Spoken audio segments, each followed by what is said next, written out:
Hello friends, अपना गुरुकुल में आपका बहुत बहुत स्वागत है। आज की वीडियो हम जानेंगे कर्क रेखा के बारे में कि कर्क रेखा होती क्या और किन किन राज्यों से गुजरती है। इसको मैप द्वारा भी समझेंगे। चलो शुरू करते हैं।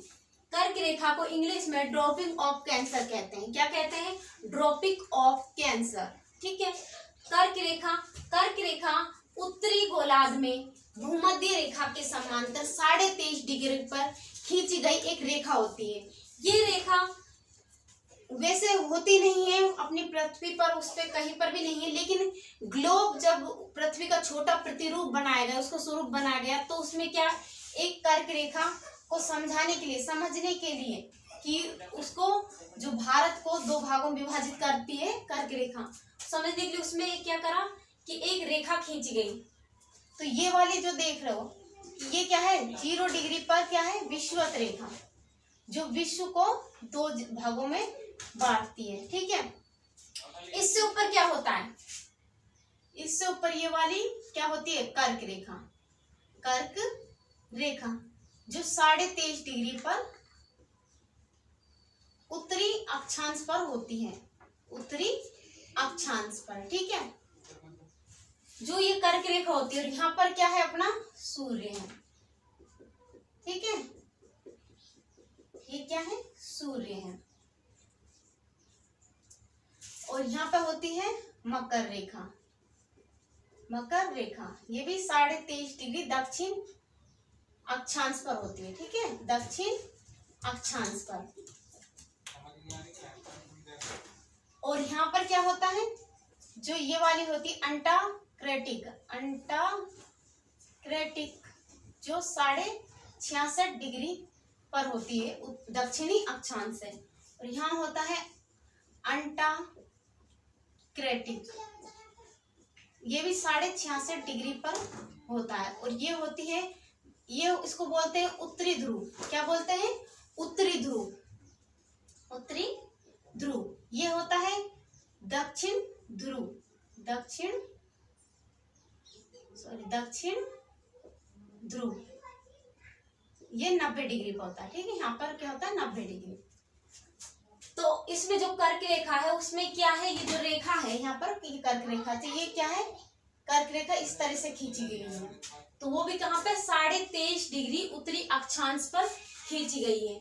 ये ग्लोब है। ये क्या है? हमारा ग्लोब है। जो ग्लोब पर क्या है? ये कर्क रेखा खींची गई 23.5 डिग्री। समझने के लिए वैसे ये काल्पनिक रेखा होती है। क्या होती है? काल्पनिक रेखा होती है, जिससे हमको दिन रात का पता लग सके, इसलिए ये कर्क रेखा बहुत जरूरी है। जब ये कर्क रेखा क्या है?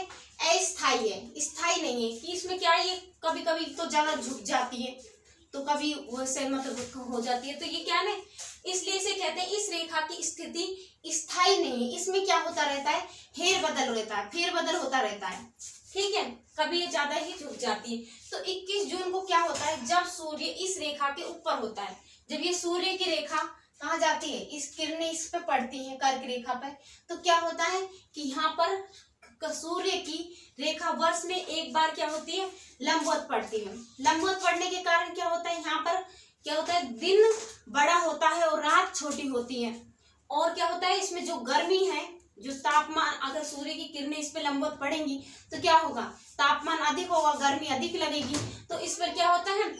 इस समय 21 जून को जब सूर्य इस रेखा के ऊपर होता है, लंबवत होता है, जिसके कारण क्या होता है? उत्तरी गोलार्ध में क्या होती है? सबसे ज्यादा गर्मी पड़ती है और सबसे लंबा दिन होता है और छोटी रात होती है।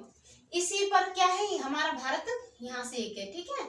जो कर्क रेखा इस भारत को दो भाग विभाजित करती है, दो भागों में बांटती है। ठीक है।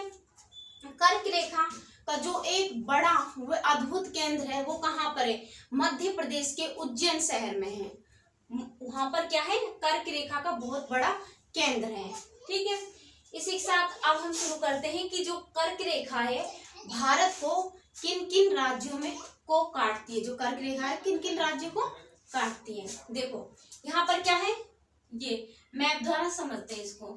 जो ये है गुजरात, कर्क रेखा गुजरात से होती हुई, राजस्थान से होती हुई मध्य प्रदेश जाती है, फिर छत्तीसगढ़, फिर झारखंड, फिर झारखंड के बाद पश्चिम बंगाल, पश्चिम बंगाल के बाद वो यहाँ पर आ जाता है वो बांग्लादेश।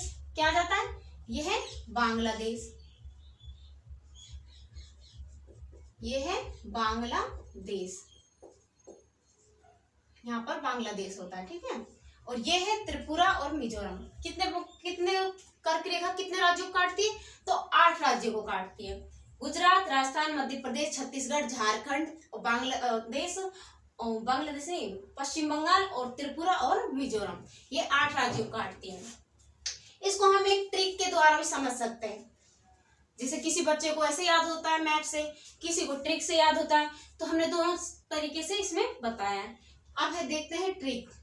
गमछा झार मित्र पर, गमछा झार मित्र पर, गमछा एक उसको कहते हैं जिसको तौलिया वगैरह, तो उसको दूसरी भाषा हम गमछा भी बोल सकते हैं। तो गमछा झार मित्र पर, ठीक है, गमछा झार मित्र पर, इसको 2-3 बार बोलेंगे तो हमारी क्या याद हो जाएगी। फिर है गे से गुजरात, गे से क्या होता है? गुजरात, मैं से मध्य प्रदेश, छा से छत्तीसगढ़, झा से झारखंड, मी से मिजोरम, ती से त्रिपुरा, पे से पश्चिम बंगाल और रे से राजस्थान। देखो गे से गुजरात, गे से गुजरात, तो गुजरात को मैप में देखते हैं भाई, गुजरात कहाँ है? गुजरात से ये रही भाई हमारी कर्क रेखा, यहाँ से शुरू हो रही है, देखो है ना, हो रही है ना, तो ये गुजरात, ठीक है। फिर है मध्य प्रदेश, मध्य में, मध्य तो बीच के भाग को कहते हैं, पूरे भारत के बीच के भाग को मध्य कहते हैं, तो मध्य को भी यहाँ दीजिए, ठीक है। फिर है छत्तीसगढ़, फिर क्या है? छा से छत्तीसगढ़, छत्तीसगढ़ यहाँ पर आता है, ठीक है। फिर है झार से झारखंड, झार से झारखंड, झारखंड कहाँ है? छत्तीसगढ़ के जस्ट यहाँ पर है, ठीक है, और कर्क रेखा को काट रहा है, ठीक है, कर्क रेखा इसको काट रही है। फिर है मी से मिजोरम, मिजोरम कहाँ पर है? मिजोरम देखो ये रहा लास्ट में, सबसे अंतिम मिजोरम, सबसे शुरुआत गुजरात, ठीक है। फिर है त्रि से त्रिपुरा, त्रि से त्रिपुरा, त्रिपुरा कहाँ पर है? ये रहा, ये 2 पैर दिखते हैं इधर साइड से जिस भारत के, तो इसमें अपन याद कर लेंगे इसको त्रिपुरा और ये मिजोरम, ये कर्क रेखा इसको भी काटती है, त्रिपुरा और मिजोरम, ठीक है। फिर है पे से पश्चिम बंगाल, पे से पश्चिम बंगाल, देखो ये रहा पश्चिम बंगाल वाला भाग, ये रहा, ठीक है। रे से राजस्थान, रे से राजस्थान, ये है हमारा राजस्थान, ठीक है, ये हो गया राजस्थान। इस तरीके से हमने जाना कि कर्क रेखा भारत के 8 राज्यों को काटती है, और ट्रिक द्वारा भी समझा, मैप द्वारा भी, और कुछ इसके बारे में हमने जानकारी भी हासिल की। अगर आपको ये वीडियो अच्छा लगा हो तो इसे लाइक करें, शेयर करें और सब्सक्राइब करें।